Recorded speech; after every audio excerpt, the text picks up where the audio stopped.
You're very quiet today, haven't you? I think you answered it, but Yeah, it's fine. if you have a holding company, if you've got a trading and an investment, you want to do two separate holdings?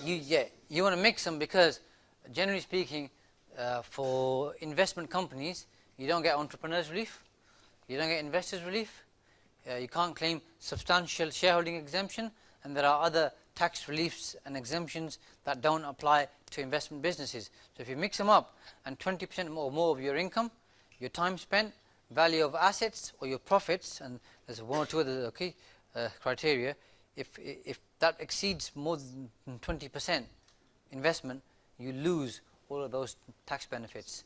So then what you can do is you can do a demerger, and split investment and trading, but better avoid it from day one if you can. Not always possible to do, but if you can, keep it separate. So two separate holding companies. If you can, yeah. So buying property in an LLP will not help you save Section 24 tax. No, the Section 24 is for the current portfolio that I have, to move that into LLP. Yeah, but if you move into an LLP, you're still caught by Section 24. Okay, mortgage interest. Okay, Section 24 doesn't affect limited companies, but it affects LLPs, partnerships, non-partnerships, and sole traders. Okay. So it's not gonna. What's the best to do then? You can go direct from partnership. Yeah. If you own it as a partnership and you've been you can go straight into a limited company, not an LLP. Are you a partnership or are you just? Yeah, that's what she said. Yeah. Joint, yeah. Yeah. Jointly owned. Yeah. No, because 6 properties, as long as you can demonstrate you spend 20 hours or more in that business a week, okay, and between them will be fine as well, yeah, because it's a partnership, and you have a decent sized portfolio, which you do, 6 or more, and are you managing the portfolio yourself? They're currently managed by the agents. Yeah, that's a slight problem. So if you're managing most of them, if not all of them, then it will make it easier. Because if they're managing the 6 properties, what are you doing, spending 20 hours or more in the business a week? Difficult to prove, isn't it? Yeah. Yeah, but if you're spending 20 hours a week looking for deals, you better be doing a healthy number of deals every single month. Okay, otherwise, it's not going to hold, is it? The argument, yeah. So just think about that. Yeah, happy? Generally speaking, let's say, so here's your holding company, SPV 1, 2, 3, 4, and here, okay? So what you could do is, this could be your construction company if you're doing it in-house, yeah? This here could be your company that holds the asset investment company. So this is SPV 1, 2, 3. When these properties are ready, you can move them into here, close this down. When these properties are ready, you move them in here, close this down. Okay, like that. So you'd have one company, part of the group, which holds all the assets. Yeah, you don't put them in there. Remember, if you put them in here, something goes wrong, all these are gone. Whereas if this one goes wrong, these are still safe. Do you need to pay capital gains? No. Something? No, that's the beauty of the group structure. Fees. Hello. Hello. You're right. You're very quiet today, haven't you? Okay, so my strategy at the moment is rent to rent. Yeah. So HMO and SA. Yep. Yeah. Is there any problem? I'm running it through a limited company right now. Any problem with that, or do you think it should change at all for any reason? SA and HMO are 2 different types of businesses. Yeah. So I'd separate them. Okay. Remember, they're similar, very similar, because you're renting off a landlord and you have operating expenses which you pay in both of them, and you take income, as it were.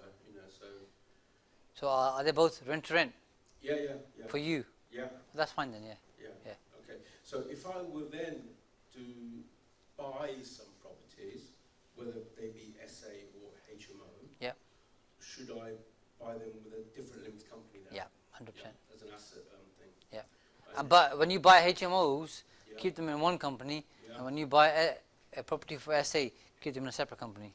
Because Okay. remember, for SA, you can use the money towards pensions. You can't use the HMO money towards that.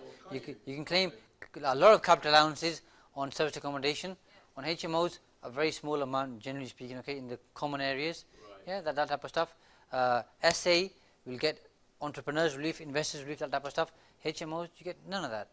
Okay. So keep it separate. Don't mix it. If you mix it, you And lose the then whole. put a holding company on top, potentially. Oh. For all no, you can just hold It's not a separate company, it's not a holding two company. separate. Yeah.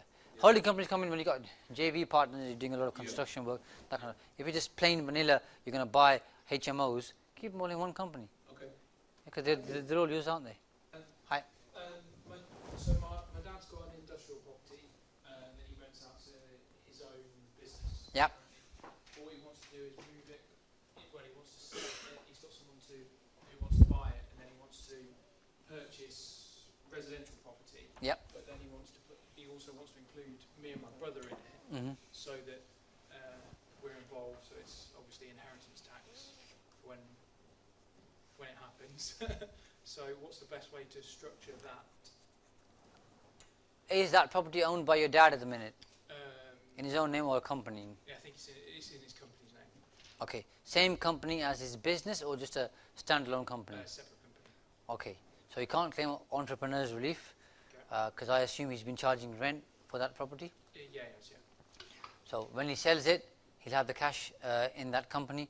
He'll have to pay corporation tax on the profits, and then he's got to figure out a way of adding you and your brother to the company. Most likely, giving you a different class of shares. So B shares, D shares, C shares. Yeah.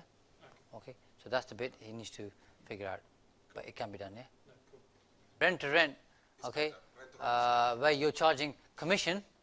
Okay. Once you go over the VAT threshold, you're going to have to pay 20% to the VAT man, yeah? Rent to rent is better than the money. No, the AST is better. 6-month AST. The 6-month AST. Yeah, because that's exempt supply for VAT purposes, yeah? No VAT. Just on mitigating section 24, Yeah. Is it worthwhile setting up your own letting agent just to manage your own properties, and then your tenants pay your letting agent who pay? Yeah, absolutely. So that was something I thought You've got 10%. I covered, I think, for Chris or somewhere over here.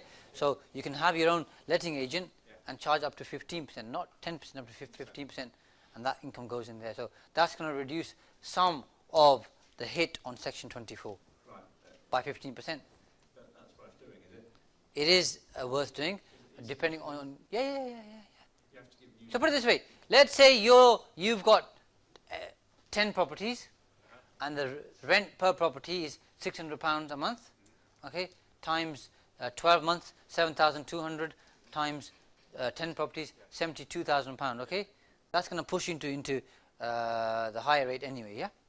So if you pay 15% of that to a separate managing company, 15% of 72 grand is about 10-11 grand.